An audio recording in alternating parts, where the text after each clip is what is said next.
Mark 6, 1 through 6. He left that place and came to his hometown, and his disciples followed him. On the Sabbath, he began to teach in the synagogue, and many who heard him were astounded. They said, "Where did this man get all this? What is this wisdom that has been given to him? What deeds of power are being done by his hands? Is not this the carpenter, the son of Mary, and brother of James, Joseph, and Judas, and Simon?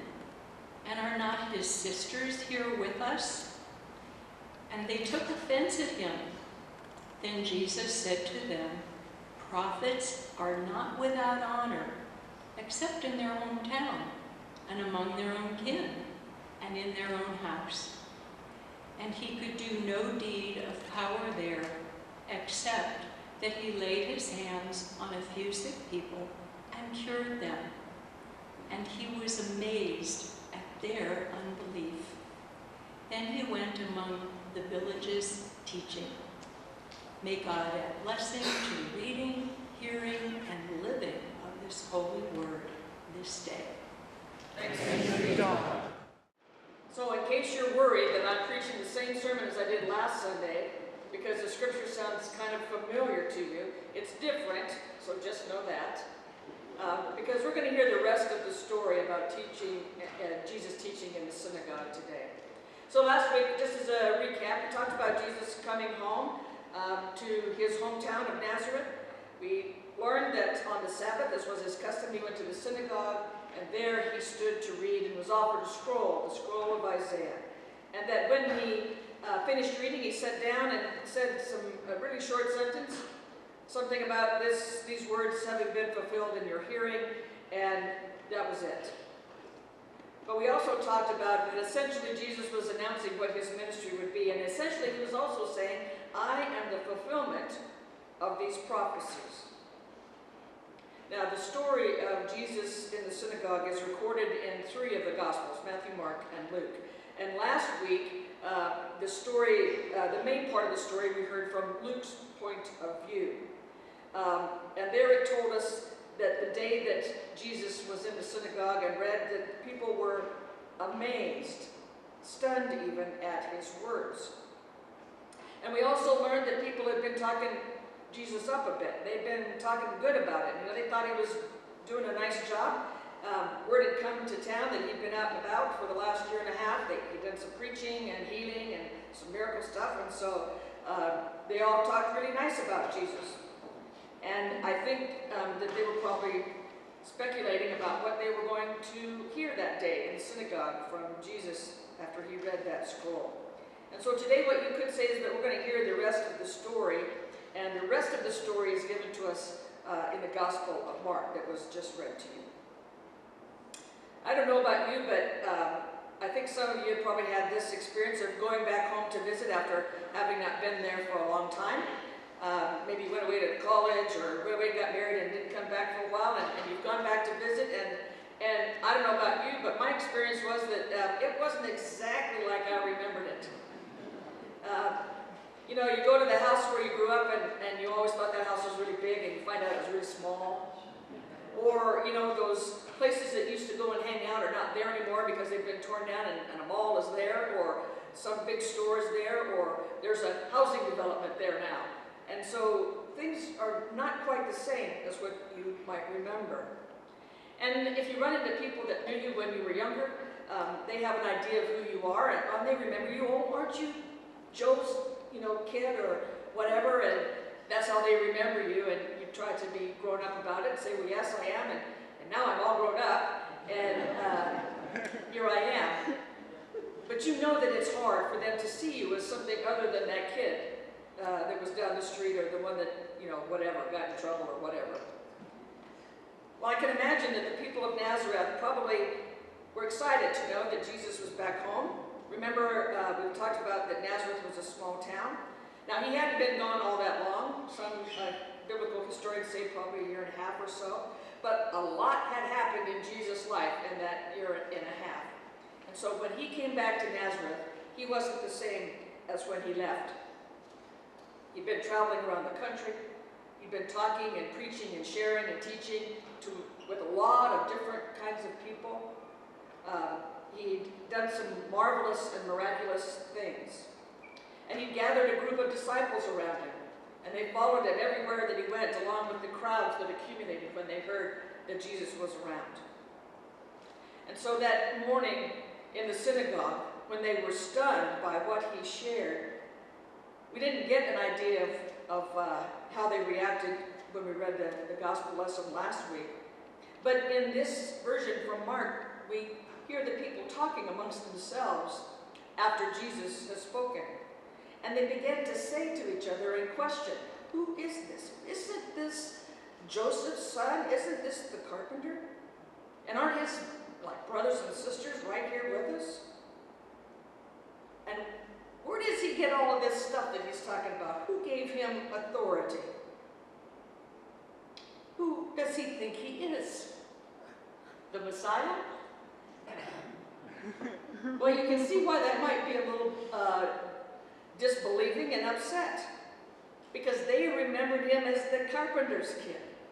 You know, the kid that always smelled like wood shavings and built a couple of nice tables and maybe fixed a wheel or two, or maybe they remember him as being intelligent and good in school and kind to his mother. But carpenter to prophet, that's one giant leap. And no one looking at Jesus that day saw God. Reminds me of that movie, Oh God, remember? John Denver is a store manager, and he gets a letter telling him that to go to a certain location and he's going to meet God. And of course he thinks, well, this is a big joke, but he goes anyway. And when he gets there to the place, it's like empty and there's nothing but the voice of God there. And then John says, well, in order for me to believe that it's God, I need to see you. And God shows up and it's George Burns. And then he stands there and John looks at this old man, thick glasses, baggy pants, tennis shoes, a windbreaker, a golf hat, and I think sometimes he even smokes a cigar. And John Denver stares open-mouthed at God and says, well, and God says, what did you expect? Well, I don't think it was what John Denver was expecting God was going to look like, and I think that's exactly what's going on in our scripture lesson today. You see, God in the person of Jesus stands before the hometown crowd in a church where he grew up. And he says, here, this day, the things that you've been praying for are going to be fulfilled. And it wasn't what they were expecting. He didn't look like a Messiah or even a prophet. Biblical historians tell us that by this time in Jesus' life, it's likely they think that Joseph might not be alive. And so as the oldest child of a family, Jesus would have been expected to take on the role of head of household and to be the breadwinner and provider for the family. So maybe these people in Jesus' hometown, some of them relatives, maybe felt that Jesus had kind of shirked his duty, that he had kind of gone off and left his family to fend for themselves. Maybe they weren't all that excited to see him because they harbored some sense of hard feelings toward him because he had abdicated his role and didn't live according to what was expected of him by the custom of society. And seeing him back in town and hearing people call him rabbi just didn't sit that well with them. And so they rejected him. Now, if you look at Luke's gospel about this story, in Luke's gospel, the crowd gets so mad at him that they want to throw him off a cliff and kill him. And in Matthew's gospel, there's no mention of a reaction of the people at all. So in Mark's gospel, we find out that they think he's trying to be more than what he is supposed to be in their eyes. Now you have to imagine this, I think, must have hurt Jesus in some way. This was his hometown. These were his people. And he had come back to town with some experience and some knowledge of who he was called to be. And he came to minister and to care for those people of his hometown, the people that had helped him grow up, the people that he loved and cared for. And they took offense at him. And then you remember in the scripture it says that he could do no deed of power there, because they would not allow him to minister to them, because he was just the carpenter's boy. And the people of Nazareth, like many of the people of that time, were waiting for a Messiah. And there he was right in front of them, and they did not, could not, would not see that. What did they expect? Well, I grew up in a small town. Maybe I've shared this with some of you. I grew up in rural Arizona in a town called Gila Bend. Yeah. Yeah, thank you, one person. When I grew up there, it was big. It was big. It was like 2,700 people. That was big.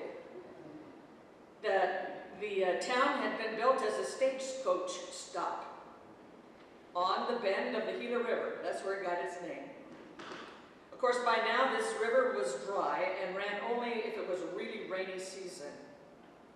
It was the hot spot of the nation in the summertime, many times. It was also known as the fan belt capital of the world.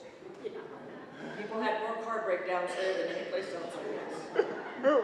Wow. And not much of anything exciting or noteworthy ever came out of Gila Bend, by some people's account. People basically thought that, yeah, nothing good could come out of Gila Bend. Nazareth was that kind of town. No one famous had ever come from Nazareth. You might remember I have said that Nazareth isn't even mentioned in historical writings. It's not even a dot on a map. And so after they were amazed by what he said, they began to be offended, because they began to ask, where did he get these big fancy ideas? And who gave him the authority to speak? Who does he think he is? I think they were thinking, we know who this guy is. He went to the same schools as me or my kids. We know his teachers. And he's not any better educated than the rest of us. He's nothing special. So when he first starts to speak in the synagogue, he's referred to as Joseph's son. You might make a note of that.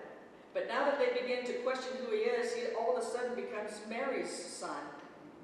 You see, this is an insult, because they all knew Mary's story, remember?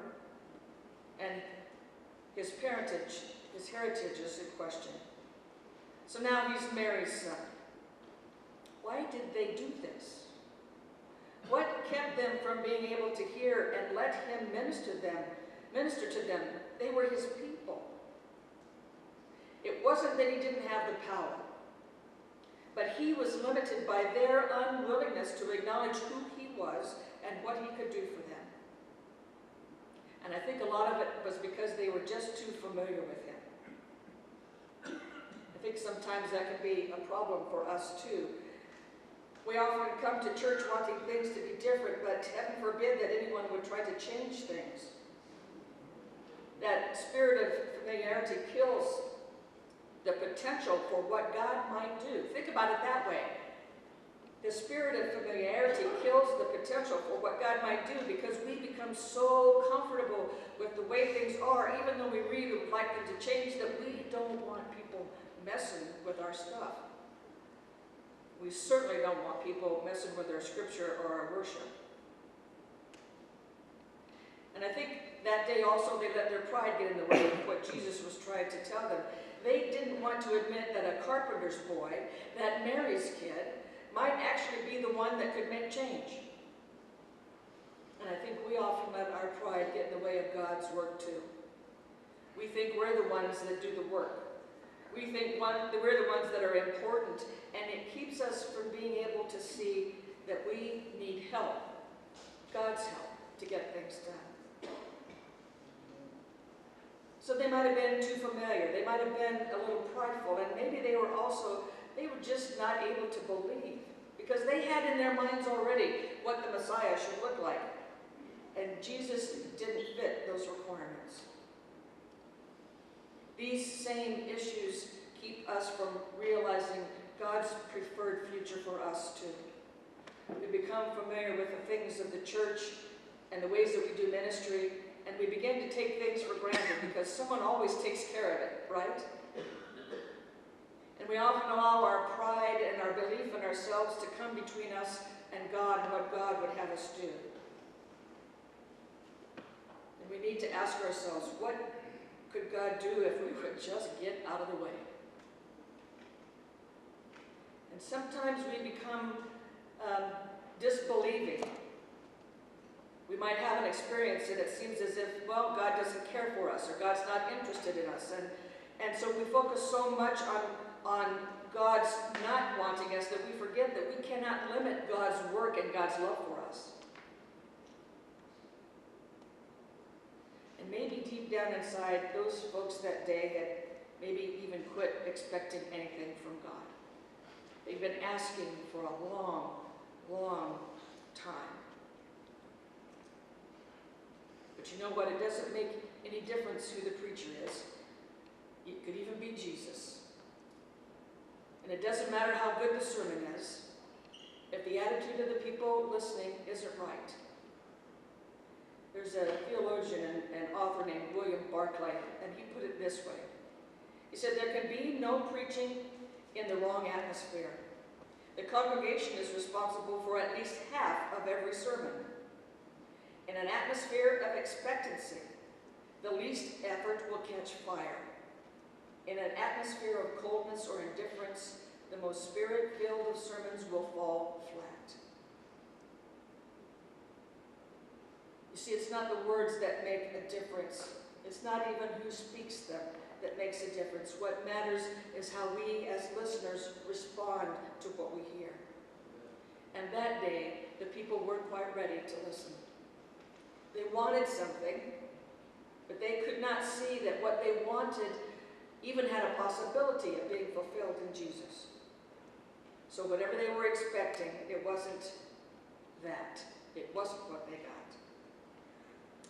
What Jesus shared in the synagogue that day tells us that just as those folks back those hundreds of years ago, thousands of years ago, that what we expect might turn out differently than what we actually get when we ask God to help us out. Maybe you've had that experience. But what we have to do is never quit expecting great things to happen, because it is only through God's help that God's great work can be done. And we must never forget that when we ask God to show us what to do and where to go, that what we are looking for guidance might be right in front of our face.